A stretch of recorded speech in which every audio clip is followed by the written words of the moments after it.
Namaste everyone. Welcome back to another episode. I'm Priya, and today we're diving into something that honestly, when I first read about it, made me really uncomfortable as a parent myself. And I'm Arjun. You're right, yeah, this topic really hits home.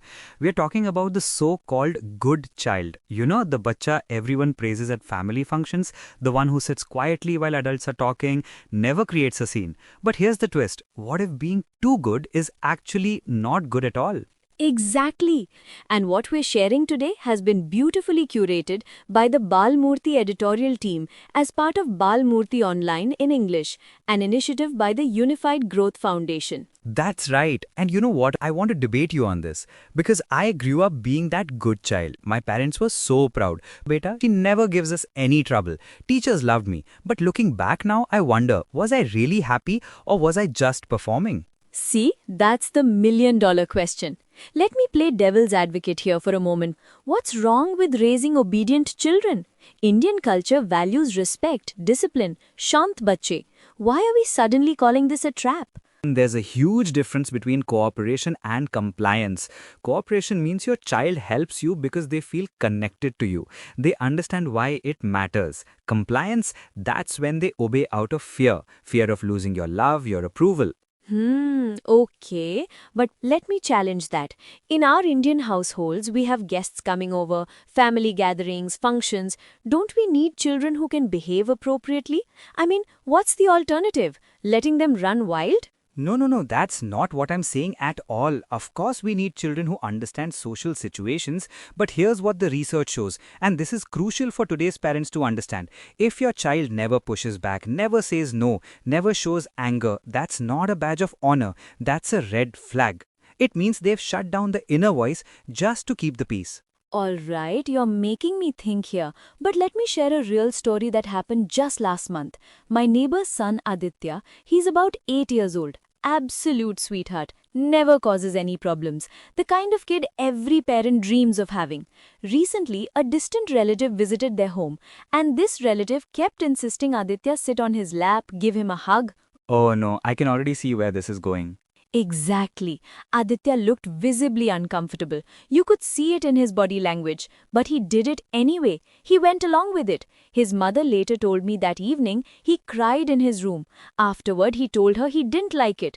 It made him feel weird, but he thought he had to be polite because that's what good boys do. And that is exactly the danger we are talking about. This is where my debate with you becomes really serious. We think the rebellious kid is the one in trouble, right? The one who talks back, who makes a scene. But actually, research across the world forum shows that the good child is often more vulnerable to unsafe situations. But why though? Help our listeners understand the psychology behind this.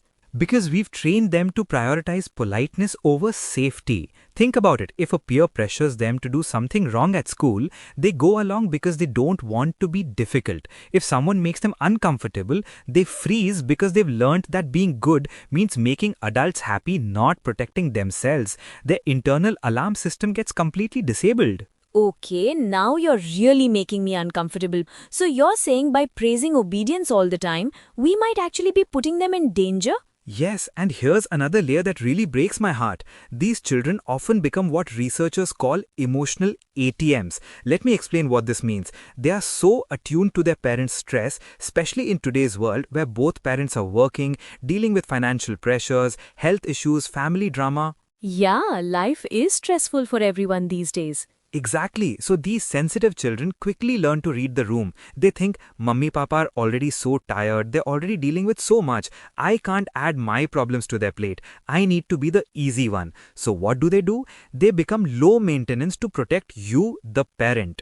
Oh God, that's heartbreaking when you put it that way. It is. They start performing emotions they think you want to see. Fake happiness, fake calmness. Instead of expressing their actual feelings, they become emotional actors, not authentic children. And this pattern can follow them into adulthood, affecting their relationships, their careers, everything. Okay, you know what? I'm convinced. You've won this debate. But now I'm genuinely worried. How do we fix this without raising spoilt brats? Because that's what every Indian parent listening right now is thinking, right?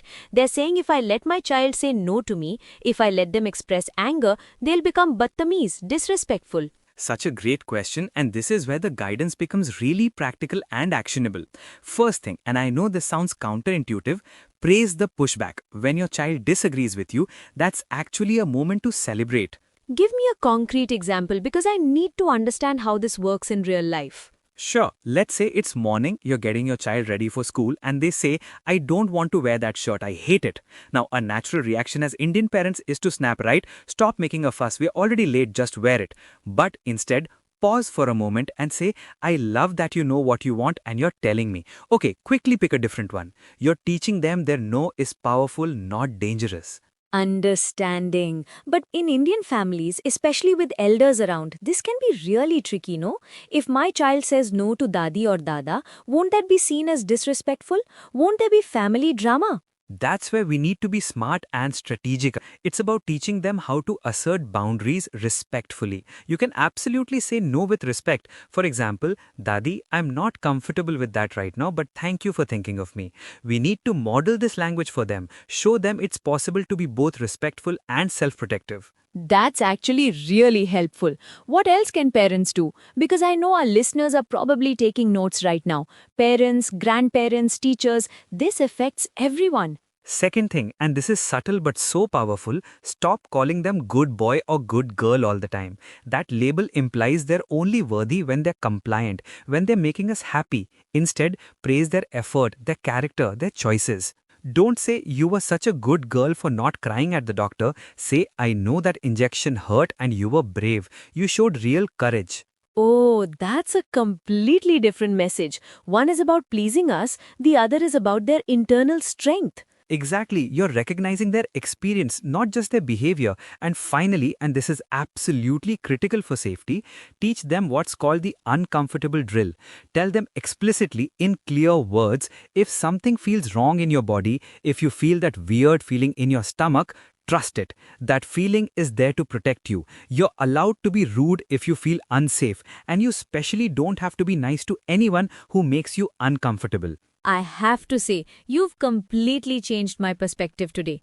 When we started this conversation, I was defending traditional parenting, the way we were raised. But now I see this isn't about East versus West, traditional versus modern, Indian values versus Western values. This is about raising children who are safe, authentic, and emotionally healthy in today's complex world. Absolutely. So, to all the parents listening right now, especially if you have that good child everyone compliments, give them a hug today. Look them in the eyes and tell them, I love you whether you're good or bad, whether you agree with me or not.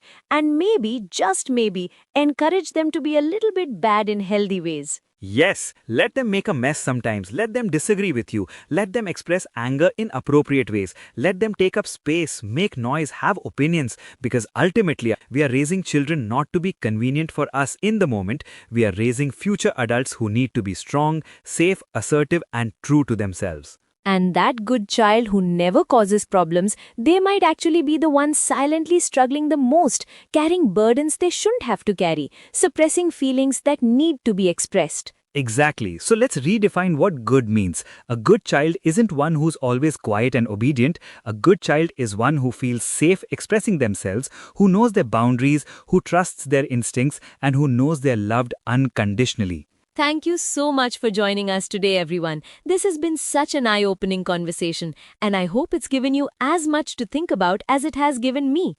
I'm definitely going to parent differently after this discussion. Same here, and to all our listeners, we'd love to hear your thoughts. Have you noticed these patterns in your own children or in yourself? Share your experiences with us. Until next time, take care of yourselves and your little ones. Remember, raising authentic children is more important than raising convenient ones. Namaste. Namaste.